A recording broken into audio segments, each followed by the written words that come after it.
Yung number one ground, dalawa yung grounds namin, ano. Yung number one ground namin, yung saligang batas natin has a provision. It goes this way: no law shall be passed authorizing the transfer of appropriations. Klarong-klaro yan, nakalagay yan. Hindi pwede pumasa ang Kongreso ng batas that will authorize the transfer of appropriations. Ngayon, sa General Appropriations Act ng 2024, ang ginawa ng Kongreso, inauthorize nila ang Secretary of Finance to transfer appropriations from PhilHealth to other agencies na hindi na punduhan. Yan tawag nila yung unprogrammed appropriations. Bawal na bawal yan. Klarong-klaro. Sa saligang batas natin, may exceptions nga. Ang exception, nakalagay doon, the President can transfer savings from one item to another within the budget of the executive branch. Yung pundo ng PhilHealth ay yun na nga, ginamit sa ibang proyekto. Iwan ko lang kung anong klaseng proyekto ito, mga kababayan. Grabe yung korupsyon nga ngayon sa pamahalaan na ito, itong kongreso na ito.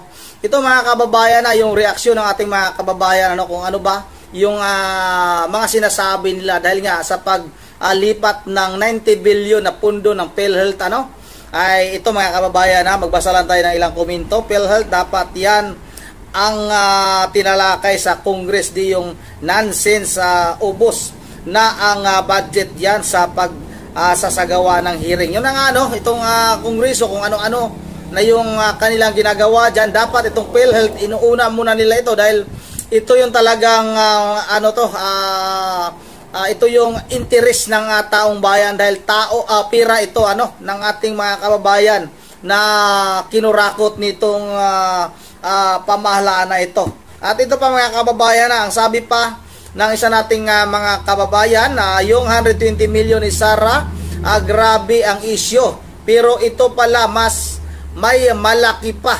Grabe, harap-harapan na ang korupsyon ngayon. Yun ang grabe, sobra talaga. Binoto mo yan BBM pa. Sabi ng ating isang kababayan. At sabi naman ng ating kababayan, tinakpan nila ang tunay na isyo. Yun ang yung tunay na isyo. Dapat itong PhilHealth ang talakayin ng Kongreso at ng Senado. Hindi yung mga ginagawa ng dating administrasyon, lalong-lalo na yung war on drugs. Ito yung kanila talagang pinag-aaksayan ng panahon, mga kababayan. Isa pang kababayan natin nagsabi na kailangan na ang mag-people power. Kailan tayo kikilos kapag ubos na yung pira ng taong bayan? Yun ang mahirap dyan, mga kababayan. Gusto nang maglakad sa EDSA yung ating mga kababayan dahil nga sa nakikita nila na hindi na maganda yung korupsyon na nangyayari ngayon sa administrasyon ni Marcos. Naubos na yung pundo ng kaba ng bayan dahil nga sa ginagawa nilang ayuda. Sa Cavite, nagbigay sila ng 1 billion. Pero, mga kababayan, samantalang yung kay BP Sara ay 120 million. Tapos versus 1 billion, hindi man lang sila nag-imbestiga. Ito pa, mga kababayan, ang sabi pa ng iba nating mga kababayan ay salamat sa serbisyo CG Carpio, saludo. Yun ang si dating Chief Justice Carpio, nagsalita na nga ito tungkol nga dito sa paglipat ng pundo ng PhilHealth, mga kababayan, at hindi natin talaga alam kung saan ba mapunta itong 90 billion sa bulsa ba ng mga congressman na ito, kay Speaker Romualdez ba ito mapunta o kanino ito, mga kababayan. Ito, pagpatuloy natin ito.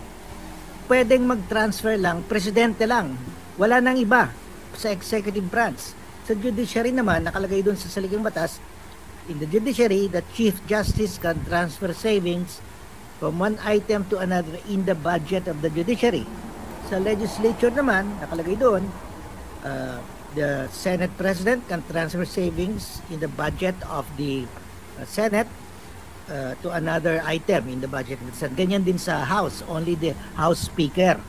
Tsaka sa mga constitutional commissions, only the head of the Constitutional Commission. Hindi pwede anybody else. nakaspecify Ibig kung sabihin, si sino. Presidente ang mayroon So, dyan. itong General Appropriations Act 2024, inauthorize si Secretary Hindi nagamit. of Finance to transfer appropriation clearly violates the Constitution. Only the President can be authorized. Hindi nagamit yung iba. Pangalawa, ang pwedeng ilipat ng Presidente, only savings. Ano yung savings? Kunyari, meron kang appropriation to build a bridge for 100 million pesos. Nagawa mo yung bridge, natapos 80 million lang ang nagasto mo. May savings ka na 20 million. Yun ang pwede mong gamitin, ilipat mo sa ibang items sa budget. Only the savings. Hindi mo pwede ilipat yung buong appropriation. Bawal eh. No law can be passed authorizing the transfer of appropriations. Only savings can be transferred. At saka, ang pwede mag-transfer yung nakalista lang doon sa Constitution. May these people can be authorized by law. Kailangan ng batas. Pero sila lang pwedeng i-authorize. So talagang this provision in the General Appropriations Act of 2024 talagang mali. It clearly violates the Constitution. Yung second ground namin, itong first ground namin, hindi ito na-discuss ng ibang petitioners. So ito yung basic difference. Yung second ground namin, in-expand namin, na-mention ito sa ibang petitioner. Under the Constitution, funds raised through taxation for a specific purpose cannot be used for any other purpose. Ngayon, ang ating sin taxes, yung mga excise taxes sa alcohol, etc., nakalagay doon, X% of the tax collection will go to PhilHealth to fund the objectives and operations of PhilHealth. So, yun, tinatawag yan special fund. Pag merong ganyan na special fund, hindi pwede galawin yon. It has to be used for that purpose alone. Except for may dalawa lang exception. If the purpose has been accomplished. In other words, pag nagawa na yung bridge, pero ito, yung PhilHealth services, 14% lang ang na-cover so far. Ang dami pang kulang. Wala. Hindi pa tapos. At saka hindi matatapos yan kasi continuing yung need. Second ground to use that fund, special fund for other purposes is if the Congress has abandoned the purpose. Wala namang batas nag-abandon ng PhilHealth. Andiyan pa yung PhilHealth. So, talagang hindi pwede. Ngayon, so, even the President cannot transfer. Kahit na sabihin na, Mr. President, you're authorized to transfer the appropriation, hindi pwede kasi hindi pa na-accomplish yung purpose, hindi naman na-abandon. That's, any such authorization to the President violates the Constitution. Dapat tapusin muna yung purpose o i-abandon yung purpose. So, itong delegated authority to the Secretary of Finance to transfer the appropriation talagang labag sa ligang batas. Talagang it's really unconstitutional. That's why hinihingi namin sa Korte Suprema mag-issue ng TRO. Dahil pag nagasto na ito sa PhilHealth 89.9 billion, sa PDIC 100 billion, sa iba pang agency kung napakalaki. So, ang principle, mag-i-issue dapat ng TRO pag the damage is irreparable. Ito, kahit na ma-quantify mo yung amount na 90 billion ang mawawala sa PhilHealth, hindi naman masasaoli yan ni Secretary Recto. Kasi if you illegally disburse funds of the government, you are personally liable. Kahit nahabulin mo si Secretary Recto, hindi niya mababayaran yan. 90 billion yan. So, it is irreparable. Under the jurisprudence, pag irreparable yung damage, hindi mababalik yung pera, dapat may TRO. Kasi pag ganyan, biro mo, 100 billion sa PDIC, 89.9 billion sa PhilHealth, talagang nobody in government can repay that, refund that pag ginasto yan. So, we are asking for TRO. Very important yung TRO kasi magiging moot and academic yan pag nagasto na yan. Yung nga pong ating katanungan ngayon, Justice, well said, mas naintindihan namin ngayon ito pong legalidad, at rason at logic, wisdom ng inyong pong petition. Yun nga po, Justice, kahapon po na-remit yung pangatlong tranche nito, 30 billion. Nakakaano na po tayo dito, practically po 60 billion na. Yung pong last tranche ay sa Mayo pa. So irreparable damage. Masosooli pa kaya, assuming lang na mag-TRO, ano pa po ang bisa nito kung yung pong halaga ng 60 billion, most likely po nagamit na ang pera ng gobyerno sa iba pong purpose. Well, yung linipat nila nasa National Treasury pa eh. So, nalipat lang PhilHealth to the National Treasury. Yung linipat kahapon na 30 billion, andyan pa yan eh. Pwede pang habulin yan eh. So, dapat mag-issue. Napaka-importante, the Supreme Court must issue a TRO. Otherwise, academic na itong pinag-uusapan natin. Nawaldas yung pera at saka hindi na masasauli yan. Opo. Irreparable damage. Opo, yes sir. Opo, irreparable. Hindi na maibabalik ito. Kumbaga yung danyos na o perwisyo na gagawin itong action na ito ng executive branch of the government. Pero Justice, meron po namang kahawig din sa inyong petition. Yung petition po nila Pimentel et al. Ano po. Pero hindi naglabas ng TRO ang Supreme Court at bagkus nag-schedule po lamang ng oral argument sa Enero 14 ng 2025. Dito ho ba sa inyo pong petition na ito, ano po ang inyong pag-asa na pakinggan po ang inyong prayer for TRO? Yung kay Senator Pimentel, kasi nauna siya eh. Ang kinesto niya doon na hindi pwede yung Congress to exceed the proposed budget ng President. Kasi sa National Expenditure Program, sinubmit ng President to the Congress, nakalagay doon yung total budget. They exceeded it. Kasi ang ginawa nila, linigay nila sa program fund yung AFP modernization, yung sahod ng mga health workers, tapos yung nakuha nilang pera doon, linipat nila sa Department of Public Works. Pork barrel yan eh. So, inuna nila yung pork barrel nila.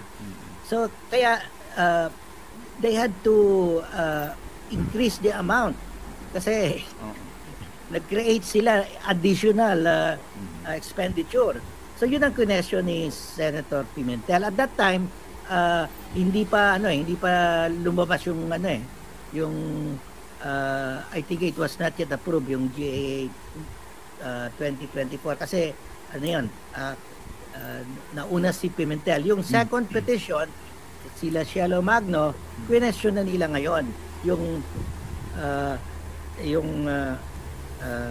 sinabi nila na the budget of PhilHealth hindi pwede ilipat kasi special fund. Ginamit nila yung special fund. Pero hindi nila ginamit na argument na the Secretary of Finance cannot be authorized. Only the President can be authorized. Yun ang hindi nila ginamit. Kaya pumasok kami. Ang sabi ko, pag kumpleto yung mga arguments ng mga ibang petitioners, hindi na tayo sasali. Kasi we are just reiterating. Pero hindi nila na-discuss yung yung in the executive department, in the executive branch, only the president can be authorized by law to transfer appropriations. And only savings at that. So, ang ginawa nila, they protected the president. Politically, talagang this is a bombshell, no?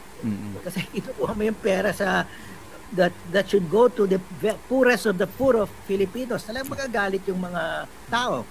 So, to shield the president, hindi nila inauthorize yung presidente, binigay nila kay Secretary Recto, sa Secretary of Finance. Hindi pwede. Only the president can be authorized. Opo. Invalid delegation nga of authority kaninyo, Justice. Sige po. So, ito po ang ating prayer ngayon. Maglabas po ng restraining order po ang kataas-taasang hukuman. And sabi ho ninyo, kung sakasakali na hindi maglabas hanggat abutin na po ito nung next year, magiging moot na po ito. Ano pa pag-uusapan kung yung pera nga po yung nagasta na. Kapag ho nangyari yun, theoretically, Justice, totoo pong maaaring kasuhan ng technical malversation si Secretary Recto? Well, the Supreme Court will have to rule na hindi pwede ilipat under the Constitution. But if they rule, let's say they will rule that in March of next year, nalipat na lahat. So sasabihin nila, good faith yan kasi Secretary Rector relied on the law. Hindi pa namin na-declare unconstitutional at that time. Nilipat niya, ginamit nila, may batas, pero na-declare namin yung batas unconstitutional. So it will be prospective. Opo. Ganyan ang galaw nila ngayon. I'm sure the Supreme Court will declare this unconstitutional. Ang laban ngayon, kung ma-issue yung TRO, hindi. Pag hindi na-issue yun, magagamit nila yung pera, pero hindi na nila mauulit ito. Opo. So, hindi na po mauulit pero nangyari na, Justice? Nangyari na. Opo. So, future, maghanap naman sila ng ibang gimmick. Opo. Justice, sa sitwasyon po ngayon, dahil dyan po naman po kayo galing sa Supreme Court, hindi ho naman mahirap intindihin yung inyong mga argumento pong inilatag sa amin. Ano po pakiramdam nyo? Pakikinggan ho kayo ng mga maestrado po natin kasi nga napaka-basic po di ba, ng inyo pong naipaliwanag na mga legal na kadahilanan kung bakit hindi dapat pinapayagan ito. I am always optimistic, Ted. So, I'm hopeful na they will see the light and they will issue the PRO kasi napaka sama ang mangyari. Kawawa yung taong bayan, nangangailangan sila ng mga gamot, nangangailangan ng yung dialysis. Ang daming kulang talaga. 14% lang ng needs ng taong bayan na mi-meet ngayon. 14%. Ang layo pa tayo sa universal health services. So, kailangan talaga itong pera na ito. Hindi dapat ito i-gasto sa ibang bagay. Opo.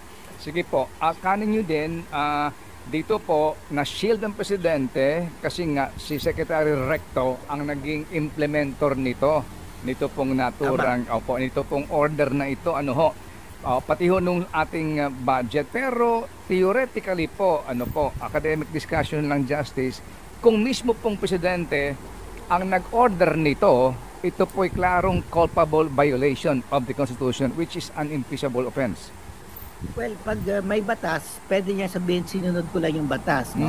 Pero it is still unconstitutional. Opo. It will still be declared unconstitutional. Okay. He will say, good faith ako, sinunod ko yung batas pero alam mo, pag you are the Presidential Legal Counsel, you lay it down to the President na mali talaga itong batas na ito para hindi na tayo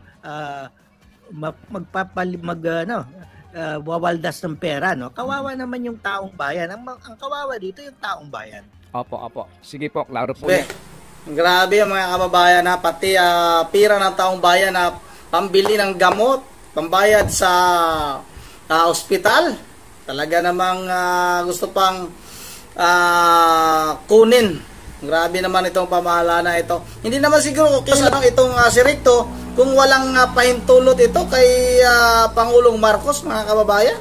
Sa palagay niyo, kayo na yung bahalang umusga, matindi na ito, mga kababayan Ano ba bang dapat nating isipin sa administrasyong ito? Talagang nabudol tayo, mga kababayan Yung iba nga gusto nang dalhin sa EDSA itong usaping ito dahil nga sobra-sobra na daw yung ginagawang pangungurakot ng pamahalaan ito. Nagsabwatan ito pati itong kongreso na ito, itong si Tambaluslos, mga kababayan, namimigay ng ayuda. Mayroon pa tayong nabalitaan na 500 billion na pang-ayuda. Ubos na yung pira ng ating kaban ng ating bayan.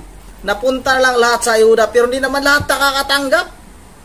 Sabi nga ng aming mga kababayan dito sa Bula, saan ba? Nasaan ba yung mga ayuda na yan, mga sinasabi na yan? Doon lang nila ibinibigay sa kanilang mga kaalyado. Yung kanilang talagang sigurado silang doon sa kaila boboto sa panahon ng eleksyon. Antindi nito, mga kababayan Grabe ito. Pundo ng PhilHealth gusto pang ilipat sa ibang proyekto. Yun ang dito lang muna at bago tayo magtatapos ulit, i-shout out ko lang si Ma'am Georgie Verel Digis na Pulilan, Bulacan na malapit na. Ma'am Georgie, yung PhilHealth mo napunta na sa ibang sa ibang proyekto. Na malapit ang birthday ngayong December, malapit na siyang magsibid dito.